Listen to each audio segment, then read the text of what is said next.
I'm Coffee Kevin. Forgive me for my yellow journalism headline, but I've never liked decaf. I've always felt it's missing something, not just caffeine.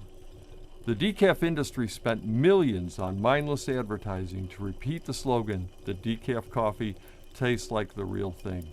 And the specialty coffee trade shows, they continue to preach it to uneducated roasters who just want to sell it to unsuspecting consumers who don't know better. Let's say this much. When decaf coffee claims it's 97% caffeine free, it is. It's likely more than that. That phrase was written by an advertising copywriter, not a scientist. Decaf has almost no caffeine, but that's not the problem. The real problem with decaf is it removes taste. Caffeine is not much of a coffee's taste, although it is some part of a coffee's taste. But the caffeine removal process most certainly removes other important coffee flavors. The best, least flavor-removing process is still methylene chloride. Methylene chloride virtually dissipates at well below roasting heat, so it is non-toxic to anyone who consumes roasted and brewed coffee. That's everyone, by the way.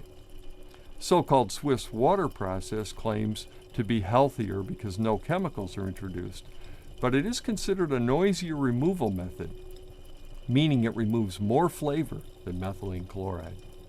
Caffeine is believed to increase taste sensitivity, so any effective caffeine reduction is likely to slightly desensitize our abilities to taste the good stuff.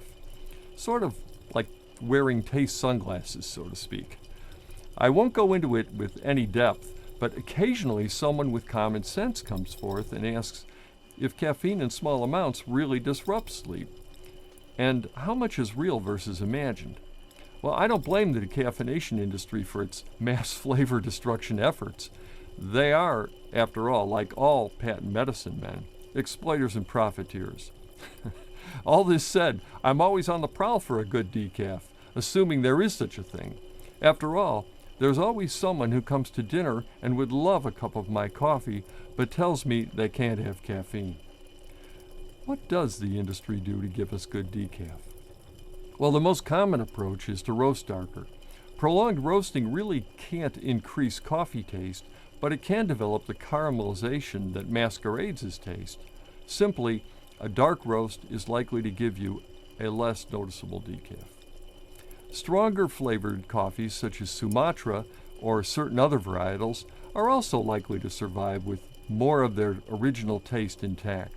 Whether any of this is enough to fool us is a matter of personal taste. I find I'm almost never fooled and never satisfied.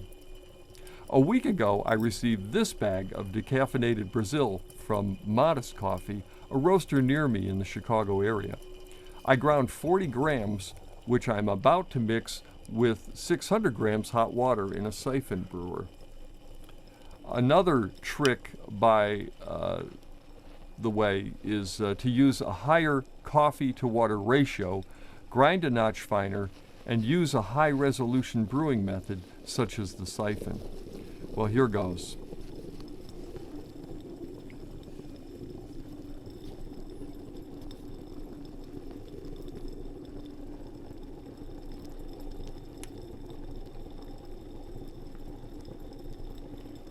Modest used a Brazil. Brazil is a country that grows so much coffee. History records that it was virtually chosen by 1800s globalists as the perfect place for coffee production. As hard and potentially unfair as it is to take an entire crop and stereotype it, Brazil is known for its big, spicy, and low acidity, which can mean lots of flavor, so it is a great potential decaf, if any place is. I like a lot of Brazilian coffees I've had.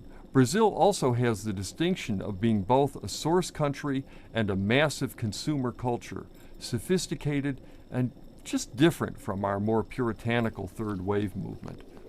Wow, I'm taking no prisoners today. Note with my manual Hario siphon, I pretty much let the water rise fully before I added the grounds. Once it's up there, I add them. Then I start my timer. After 1 minute, I stir again, especially fresh coffee. It tends to clump, and this gives a lower extraction. Okay, and then I lower the heat appreciably. Believe me, as long as there's some heat below, the coffee will stay in the upper bowl at in-range contact temperatures. The Gold Cup standard is between 196 and 205 Fahrenheit. In case you're new to the audience, I'll tell you the Siphon or vacuum coffee maker was chosen as the model of ideal brewing, and thus it inherently matches the Gold Cup standards. I'm using a heat lamp siphon. Although it's been a while since I used a spirit lamp to heat from below, I believe it's similar as well. The Siphon is just a wonderful coffee maker if you like super hot brew and ideally equal extraction. At 2 minutes, I shut off the heater. At this point, the unit can be removed. In this case, I don't wish to, and it seems to matter little as long as the heater's lamp is turned off. Now I briskly stir as the siphon lower bowl begins drawing the brewed coffee back down.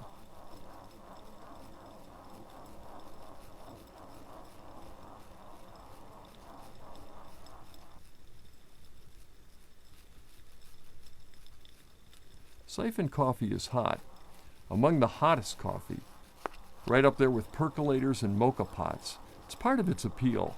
Although in today's instance, I'm in a hurry to sip, and coffee above 150 degrees Fahrenheit risks injury to the esophagus.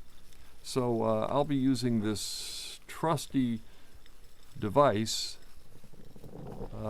that cools the coffee to safe drinking temperature.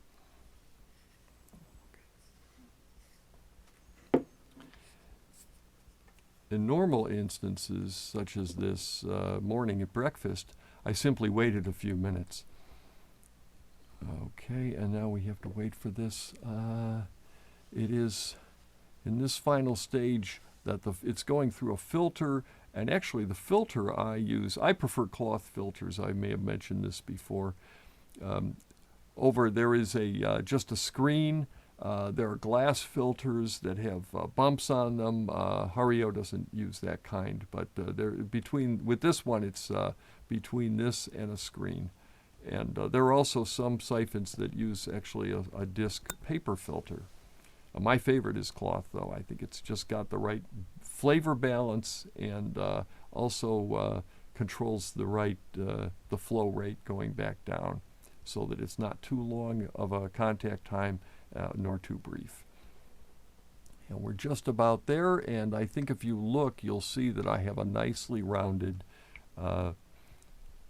clump of grounds inside there, and I have no idea. I've never really found out why that is so prized, but among baristas at siphon bars, I constantly see them ooh and ah over the forms of each other's spent grounds in the upper bowl. Here we are. Okay. Can you hear this little bubbling?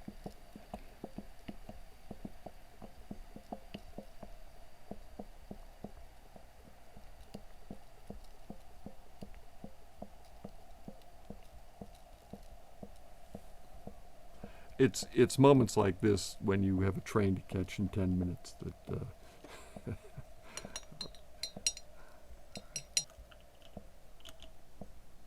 Okay, now for the very important tests. I take a classical wake up and smell the coffee approach.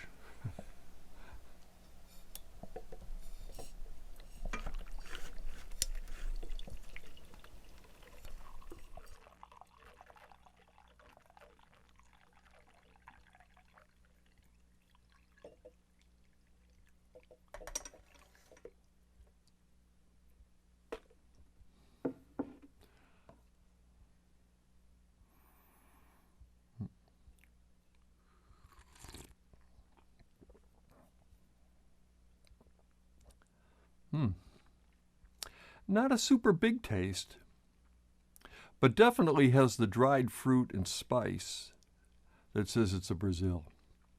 That dried fruit is at least likely partly due to its processing. A lot of coffee in Brazil is picked by machine. I mean this. They actually shake the trees with these machines. Well, not sure about this one, but of course, the smaller farms are less likely to have such technology. Organically grown? It's always a good thing.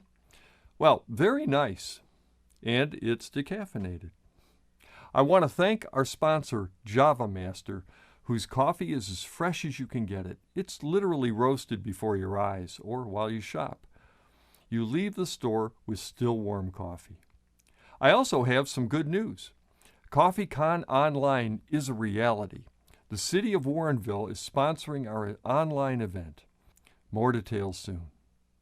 I'm Coffee Kevin.